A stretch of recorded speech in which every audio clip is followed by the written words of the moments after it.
By now, most of us have already headed back to the classrooms, or will be in the next week. If your children are back at school and involved in after school activities on top of it, organization and planning are necessary, not only for us parents, but also for our kiddos. This is where executive functioning comes into play. Hi, welcome back to Project Parenthood. I am your host, Chelsea Dorsett, licensed marriage family therapist. I am here to join you on your conscious parenting journey, bringing more curiosity, openness, acceptance, kindness, and non-judgment along the way.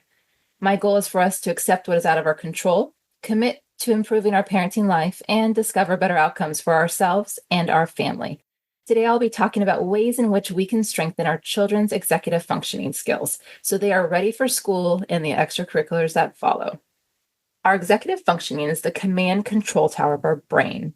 Think of it as the center which oversees our actions and mental operations, including focus, working memory, self-monitoring, flexible thinking, initiation, activation of tasks, planning and organizing, effort, inhibition. So building stronger executive functioning skills, we're going to focus on persistence, getting started, time awareness, forgetfulness and memory, planning and organization, and what are some core staples to have to help support these functioning skills. Increasing persistence. We want to challenge our children to persevere until a certain point instead of quitting a task. So make it more concrete. As reward and praise for their growing perseverance, give them something tangible, like read one more page today and then you're done, or read one more paragraph, or can you try tying your shoes 2 times before you ask for help, or try starting this project before you ask for help. We want to channel the little engine that could mentality into your child. Scaffolding. This is a term you may have heard. This is about providing support to our children to help them succeed by giving them choices and collaborating with them. Start to observe when and where you're already providing support and stop providing it where they are independent. It's about finding the just right amount of support. Too little support leaves them discouraged. They're frustrated. They're not getting the task done. And too much leaves them disempowered. Learning to get started. We know that starting a task requires specific techniques in and of itself.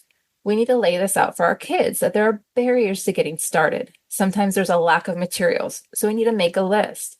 A lack of appropriate space. We can help them choose an uncluttered space or create one.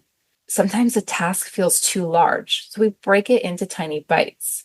Sometimes they just want to do something way more appealing, like play outside. So we can teach them to earn those appealing activities by completing bites of the long-term project or the homework. This is known as a Pomodoro technique, giving them 10 minutes of the undesired activity or have them complete a certain section or paragraph, and then they earn the more appealing activity. Improving time awareness.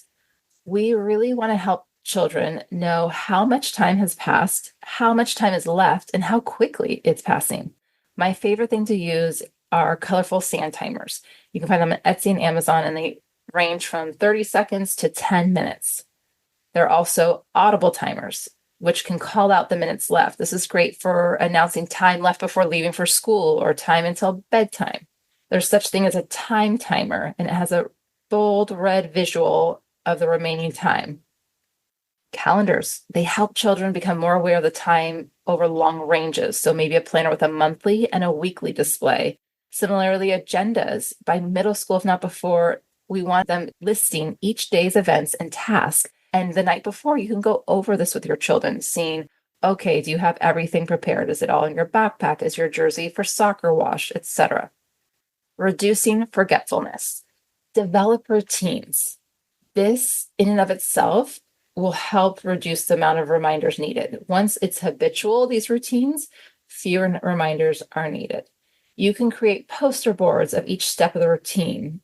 You can use icons or visuals for younger children, checklists for older kids, and maybe even for adolescents, you're just highlighting 1 or 2 of those frequently missed items or actions. Setting alarms, which you can label, and this can start as your role and gradually shift to the child's responsibility. Creative reminders. So get involved with your children, collaborate with them, and create these reminders together. You're making a list of frequently forgotten things or problems that hinder your child from completing a task, and with them, brainstorm solutions. They'll feel more empowered and more intrinsically motivated to go through with these steps and tools if they had a say in it. Working memory. We use this to recall multi-step instructions. We can make things a game. So with younger kids, as you're cleaning up or even just playing, you can give them different steps, add one on at a time, and see if they can repeat it back to you and see how many steps they can actually remember. There's such thing as a grocery store game or storytelling game. So if you have the grocery store game, one person in your family can list two things they need to get from the store. The next person can repeat those two things, add two more of their own. Similarly with a story, one person says a part of a story, the next person repeats it and adds their own, and it keeps going. Writing things down. A planner on top of a phone calendar. If you have an older child and they use their phone calendar, have them also have something written down, or have them use note cards, signs, sticky notes, lists. Seeing information right in front of us, it's easier to jog our executive functions and build working memory. So what are some core brain-friendly daily habits at home that we can help support these executive functioning skills? It's sleep, exercise, nutrition, stress management, and nature. So sleep, make sure that there are limits on screen time, no stimulants an hour before bed. Chocolate has caffeine, so keeping that in mind. And screen time, 1 hour before bed is stopping. Warm baths and showers. So when we float in a bath and our ears are below the water, can help calm the kids, or even just cooling off after a warm shower is actually sleep inducing. Getting to bed at the same time each night or within an hour on weekends, really having that consistency to have more efficient sleep.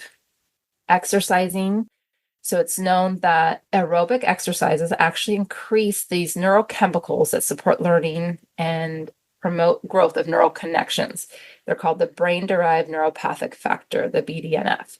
So if you can have your children find some sort of exercise before school, it will help increase their executive functioning skills and reduce things like forgetfulness or distraction. Thinking about maybe they walk the dog before school, or maybe they can walk to school or walk around the neighborhood or get to school early and walk around school campus. Nutrition. So thinking about breakfast, things like eggs, oatmeal are shown to benefit cognitive functioning during morning hours at school. They're metabolized more slowly. So trying to plan meals accordingly. And with homework, usually some kids will do snack and then homework, try to pair them together because the chewy can actually help sustain their attention. Sipping on sugar is something that's been known to help our frontal lobe. The little glucose in something like a lemonade or sports drink, it really fuels the frontal lobe where the executive function comes from.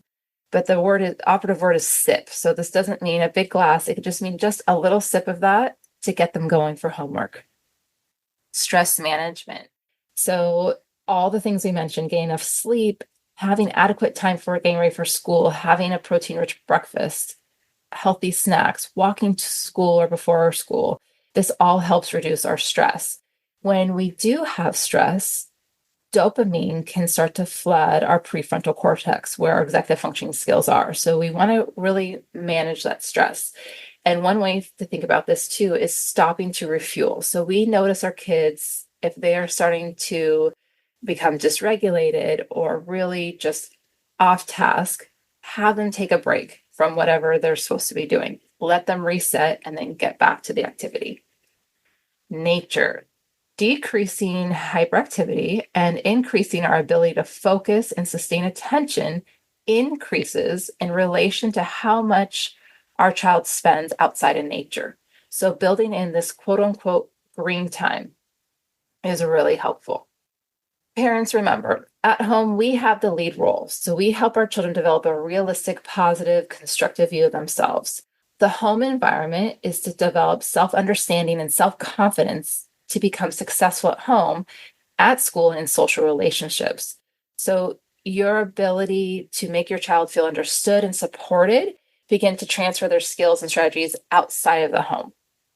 Communicate your expectations that they will succeed. Children internalize our expectations of them. Assign responsibilities to them clearly and emphasize that everyone makes mistakes. So when they do have a hiccup, making sure that you're giving doable challenges and you're patient with those challenges and supporting them emotionally and socially, spiritually, and physically. It's okay to use rewards too, to make that motivation external. Reinforce the long-term goals, but with short-term rewards. Those rewards will eventually phase out. Their child will learn to get focused on the long term. So be curious and compassionate on this journey. And remember, without calm, there is no learning, and under stress, we regress. That's it for this week's edition of Project Parenthood. Remember to be curious, open, accepting, kind, and non-judgmental on your conscious parenting journey. If you have any questions about this episode, about your parenting journey, and or topics you'd like to hear more about, please reach out to parenthood@quickanddirtytips.com or leave a message at 646-926-3243.